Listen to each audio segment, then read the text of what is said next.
Every morning, millions of women button their shirts. And every morning, without thinking, they do it backward. Men's buttons are on the right, women's are on the left. It's been this way for 500 years. And the reason why has nothing to do with fashion and everything to do with power. Look at whatever you're wearing right now.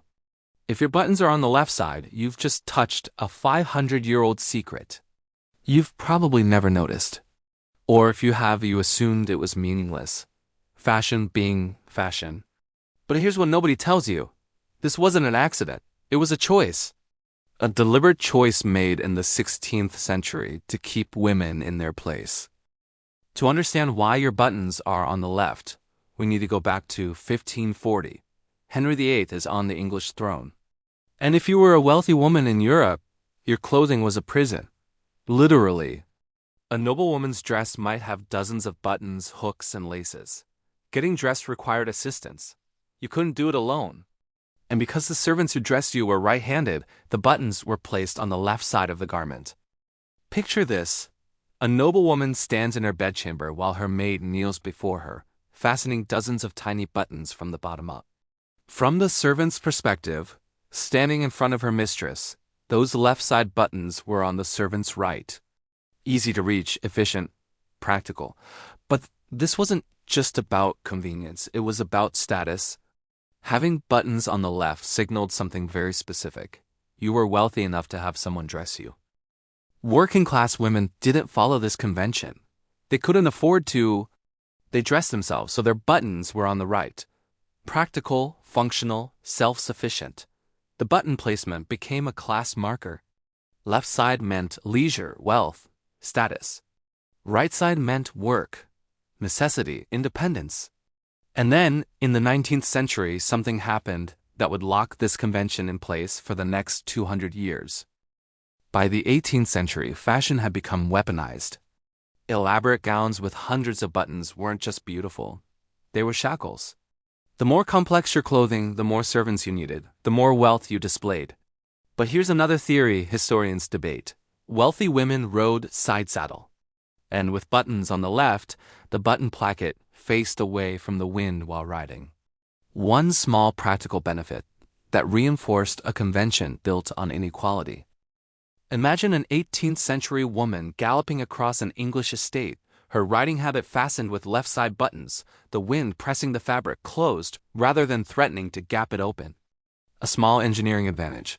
But the deeper truth?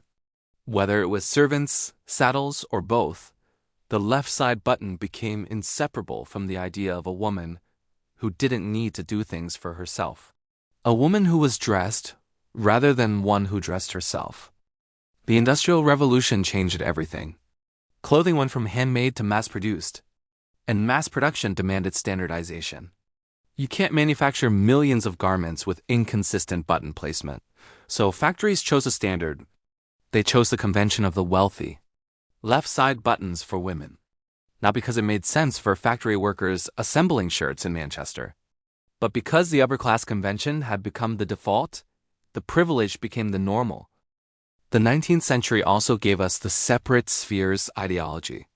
Men belonged in public life. Women belonged in the home.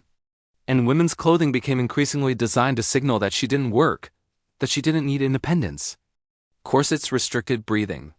Skirts restricted movement. And buttons on the left. They restricted self-sufficiency. It was all part of the same system. A daily, wearable reminder someone else should be doing this for you. You think as women gained rights, this would have disappeared. You'd be wrong.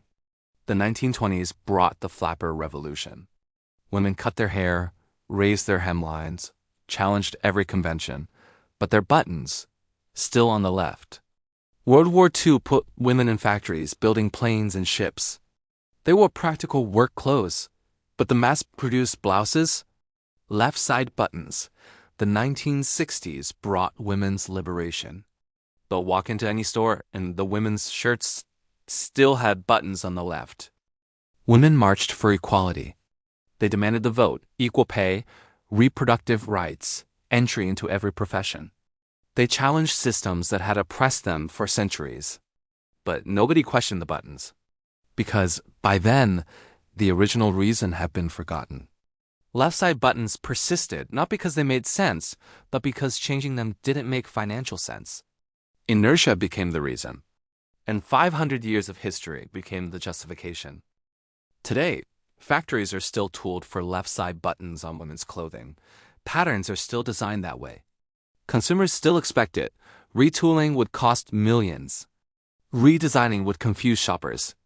The original reason, wealthy women having servants dress them, hasn't applied to 99% of women for over a century, and yet the convention remains. We're wearing the buttons of a class system that no longer exists, told it's just tradition. The next time you button a shirt, pay attention. Which side are the buttons on? And what does that placement say about who designed it and who they imagined would be wearing it? This isn't about buttons. It's about the invisible conventions that shape our lives. The practices we follow without question. The systems we inherit and never examine. For 500 years, women have buttoned their shirts on the left. Not because it makes sense, but because once upon a time, it signaled that you were wealthy enough to have someone dress you. That world is gone, but its symbols remain. And the only way to change them is to notice them, to question them, to refuse to accept that's just how it is as an answer. The buttons on your shirt are a small thing, but small things add up. And 500 years of small things have a way of becoming very big indeed. What will you notice next?